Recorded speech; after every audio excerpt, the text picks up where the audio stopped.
جنید جمشید مرحوم کے دو اہم واقعات۔ جنید جمشید مرحوم ایک لیکچر میں بتا رہے تھے کہ انہوں نے انگلینڈ میں ایک معروف برانڈ کا ایک سویٹر خریدا۔ 6 ماہ پہن کر سوچا کہ اب پاکستان جا رہا ہوں، وہاں گرمی کا موسم ہے تو کہاں پہنا جائے گا، اسے واپس ہی کر دیتا ہوں۔ قرب و جوار میں اس برانڈ کی آؤٹ لیٹ سرچ کی، وہاں جا کر سویٹر کاؤنٹر پر رکھا اور کہا کہ مجھے یہ پسند نہیں ہے، واپس کرنا چاہتا ہوں۔ انہوں نے پوچھا اس کی خریداری کی رسید، میں نے کہا نہیں ہے۔ پھر پوچھا کب لیا تھا، جواب دیا یاد نہیں۔ اس نے پوچھا اب تبدیل کرنا چاہیں گے یا ریفنڈ لینا، جواب دیا ریفنڈ کر دے۔ اس نے کہا اوکے نو پرابلم۔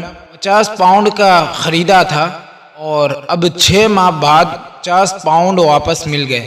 میں نے جیب میں ڈالے اور دل ہی دل میں خوش ہو رہا تھا کہ صحیح بیوقوف بنایا ہے ان انگریزیوں کو۔ پھر کہتے ہیں جب دین کی طرف آیا تو کراچی میں ایک صاحب سے کچھ خریداری کر رہا تھا۔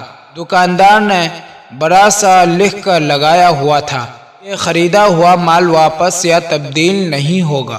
خریداری کے دوران دکاندار کہنے لگا جنید بھائی آپ تبلیغ میں جاتے ہیں، میرے کاروبار کی برکت کے لیے دعا کیجیے گا۔ میں نے کہا کہ میں اللہ کی قسم کھا کر کہوں کہ تم ایک کام کر لو تو اللہ بہت برکت دے گا۔ کہنے لگا جی بتائیے۔